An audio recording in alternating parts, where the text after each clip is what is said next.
Seth is easily one of the strongest supports in ZenlessZoneZero right now, especially for anomaly characters. Despite being a defense agent, he is amazing at buffing anomaly appliers like Jane, Grace, or Piper, who lack strong support options in general, but his decent daze multipliers add even more value, making him helpful even if he doesn't synergize perfectly. Before I go any further though, I do want to mention that footage from this video will come from the creator beta server, so therefore things can change, and as I mentioned last time, there was a documented change that I have done more research on. Let's break it down now though. In terms of game plan, Seth generally focuses on applying his buffs to anomaly agents on his team while also dealing decent damage and daze at the same time. This is fantastic for teams that don't have perfect synergies since he covers the role of a stunner and buffer at the same time, but that's not even the end of his potential. Based on further testing with Seth, he does have a potential future as a damage dealer as I've described in the past, but this is assuming that he has his 6th Mindscape. The first thing we should now address though when breaking down Seth's kit is his core passive. For whatever reason, most ZenlessZoneZero skills have 8 paragraphs and a thesis attached to them, so I'll summarize it quickly. Seth gains an attack scaling shield when he uses his EX special attack, and when he uses his charge attack, his assist follow-up, or a chain attack to swap to another character, the swapped character gains the exact same shield. The shield itself is not that important since most characters will laugh at you anyway if you get hit and die, but the actual value of Seth's buff comes from the 100 anomaly proficiency you gain when the shield is on an agent. Moving along to his basic attacks, the initial test that suggested his 4 basic attack combo is useless still stands. They do nearly no damage, have minimal daze, and once again, the charge attack is what's important here. The charge attack is a multi-hit flurry of stabs that is longer in animation, but it does allow you to quick assist to that agent before him. Additionally, the damage to the skill itself is pretty decent while also dazing a decent amount, but this is far less important than the anomaly buff that quick assisting with his charge attack gives. Now, this does suggest that Seth's charge attack should be used over and over as often as possible, but unfortunately, it does cost 75% of his resource bar to perform. Luckily, there are several ways for Seth to generate this resource, and these are the following ways. He gains 25% when using a defensive assist, 75% when he performs a chain attack, 75% when he uses his ultimate, and 75% again when using his EX special attack. Based on this, any source of energy regen that he can find will be super important since his EX special attack gives 75% and only costs energy to use as opposed to the other options here. Seth's EX special attack is also great compared to his basic attacks, but this is because it helps him deal decent damage, daze enemies, and also provides him with 75% resolve. The attack itself is a multi-part swing, but it can be held down for more damage at the expense of time and being stuck in place. Similar to Sokaku, although this skill can do decent damage, players with supportive or low investment Seth builds will simply cast this skill quickly to gain access to his charge attack right after. Regarding his assist and dodge, they both have decent anomaly and daze application already, but they also deal good damage too. The thing that makes Seth's assist and dodge so special, however, is how it affects his EX special attack. After performing either an assist follow-up or a dodge counter, Seth can activate his EX special attack and perform a faster version of the attack, which is definitely better than having to hold down his attack for longer. Unfortunately, this doesn't help support or anomaly Seth too much, but it does make life way easier for crit damage Seth, which is always nice. Seth's chain and ultimate are useful tools for DPS Seth, but they are otherwise mainly used to daze enemies and buff the team. His chain reduces anomaly buildup if you activate his additional ability, and this provides a valuable shield to allies as well. But recent changes to the chain attack have shown to benefit crit damage builds while slightly hurting anomaly builds. Ultimately, the changes prior to his release are not that significant though, so it's just worth mentioning in case you were curious. Seth's chain is also nice for reducing anomaly buildup, as I'll touch on later, but as always, it's mainly used for the anomaly buff. Final thing to note about Seth's chain and ultimate is that they also provide 75% resolve as mentioned earlier, but do know that the scaling of these abilities is really not that bad if you decide to commit to crit damage and attack with a slightly invested Seth. Now, I mentioned it earlier, but let's dig deeper into Seth's additional ability. The anomaly buff alone makes Seth a strong choice for any team, but his extra ability takes it further. When paired with another electric agent or someone from the police faction, this is basically a better version of Freedom Blues in most cases, but since the additional ability and Freedom Blues' effect stacks, it's actually very worth combining both of these. Seth as a support doesn't need too much investment skills wise, but in case you are looking to upgrade them, here's what I recommend. Given how frequently he uses his basic attack and EX special, these two are the highest priority alongside his chain attack. Leveling them up equally or with his basic attacks slightly ahead is fine, especially if you have a 6th Mindscape, but in general, this is a character who spends more time basic attacking and using his EX special attack as opposed to anything anything else. Do note that Seth will still need levels in his dodge and assist since they are used to increase the speed of his EX special attack, but they are definitely lower priority than the others. Seth played as a support doesn't have a bossing or non-bossing combo, but instead he has some goals to complete while fighting. Keep the anomaly buff applied to his allies as often as possible with discharged basic attack, make sure to spend his energy so he doesn't overcap it, and of course perform assist/dodge counters when possible so he can use his EX special attack faster. This, alongside making sure to use his chain attack properly before swapping to another anomaly character, is very important to Seth, especially if you want to maximize his value as a support. But here's where things get interesting. Assuming Seth is being used for damage purposes, committing to more dodge counters when possible is absolutely fantastic since his EX's special damage is pretty noteworthy when I changed at max. Additionally, his basic attacks still don't perform nearly as well with damage, which then does mean that swapping to a stunner and only using Seth when the boss is stunned, an actual viable strat for his gameplay. However, something that affects his move priority and what he should be casting is his 6th Mindscape. When it's active, focusing entirely on crit damage and attack percent without any crit rate can make this charge attack do even more damage, but it does result in lower damage across the board for any other attack since you're missing crit. Deciding on which build is better is difficult since it does depend on fight length and fight accuracy from enemies, but just know that there is a clear trade-off for both build options. Now, this is a great time for us to begin talking about his build. In terms of main stats, Seth has many different options depending on what role he has on a team, but let me explain. For an anomaly based Seth, using anomaly proficiency in the 4th slot, electro damage in the 5th slot, and energy regen in the 6th slot is going to be ideal. Swapping out electric damage for attack percent in the 5th slot will also provide great value since his shield scales off attack, and so do his attribute anomalies, but either main stat will perform fine. The 6th slot for all Seth builds will lean towards energy regen, especially because of how reliant he is on casting it, but there is an argument for attack percent or mastery being swapped in if you have no other options. For substats, focusing on just anomaly proficiency and attack percent will be key for gaining additional supportive damage to the team, but just the energy regen and anomaly proficiency are necessary for it to perform well. To be clear, this version of Seth is paired alongside anomaly characters and deals damage primarily through his shocks, but the biggest strength behind this is making sure his anomaly buildup has value, since otherwise they would just decrease the damage of shock and disorders. The previous setup I just mentioned is specifically for the anomaly based Seth playstyle, however, so now let's talk about the crit oriented version. This build is designed for when Seth is used as a stunner, a damage dealer, or a general support without caring for anomaly characters. Fortunately, the only difference here is the main stat in the 4th slot disc, and using a crit rate or crit damage main stat neck instead will pretty much depend on your ratio and crit rate to crit damage and whether you have a 6th Mindscape.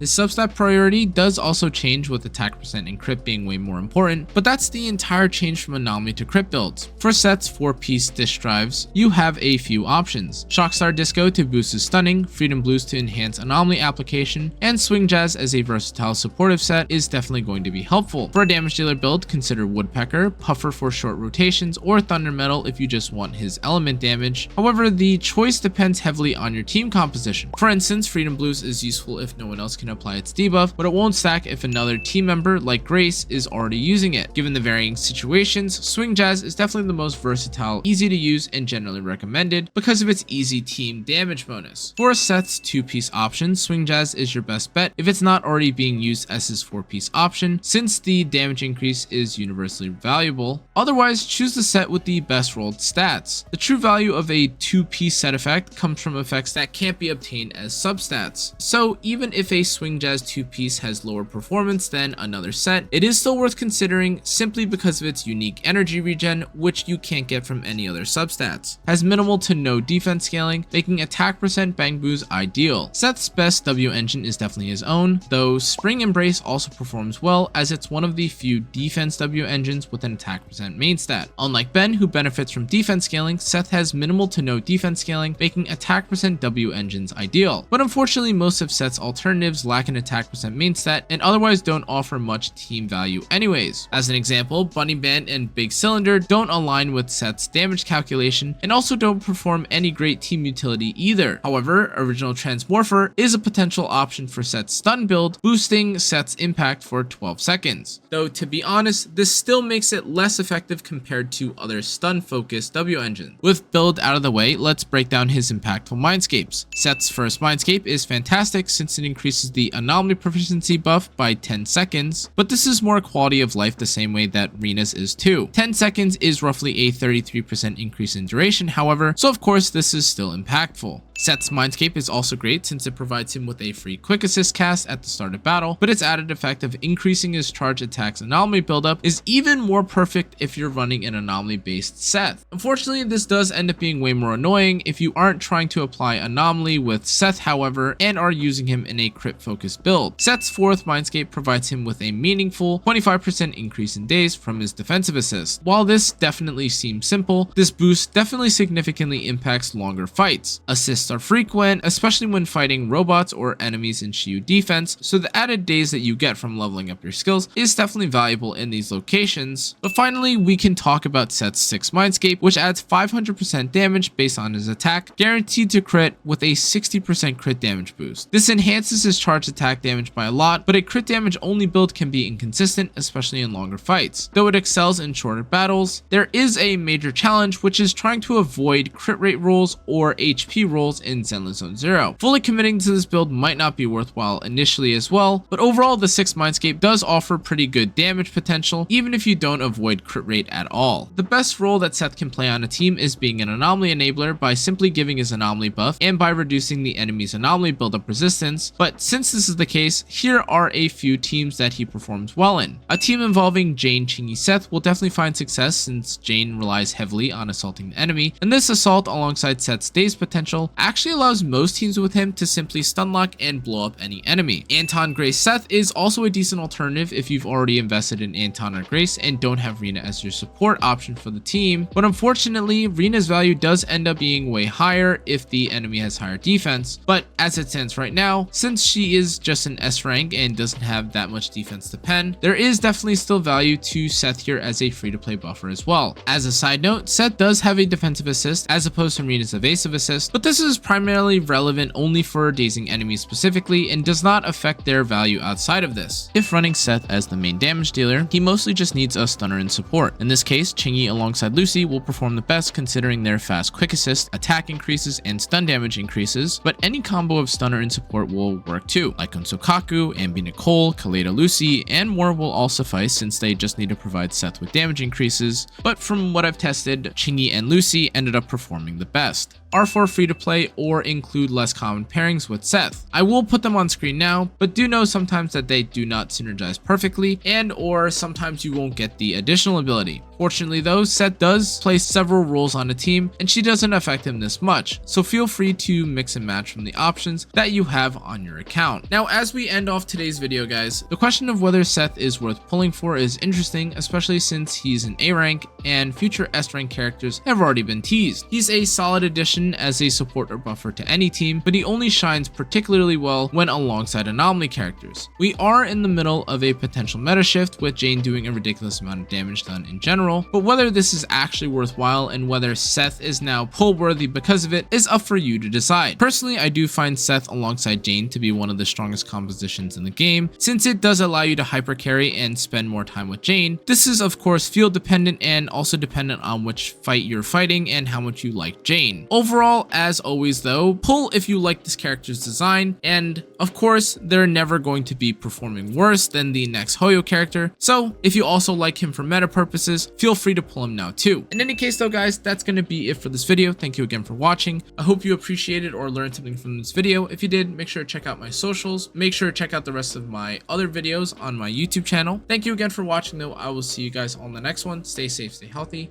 Good night.